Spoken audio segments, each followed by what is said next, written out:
I was talking to my childhood best friend about our faith journey, and we were sharing just some of the things that we're expecting God to do in our lives.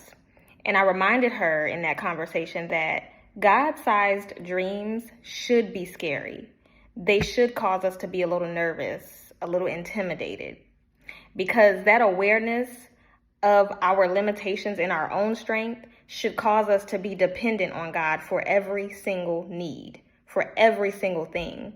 But I think where we get stuck is we look at the size of the dream, we look at the promise, and instead of operating in faith, we focus on what we can and can't do in our own strength.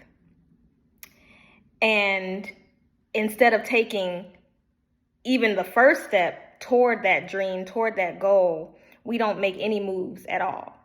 So for instance, God told you to go back to school and not to worry about the cost, it's covered. But you haven't even filled out the application. You're still trying to make sense of it. You're still trying to figure out how this is going to work out, how A and B is going to work out. But God told you to do one thing, go back to school. Or God told you to write a book. He gave you the title, he gave you the content, and he told you to write the book.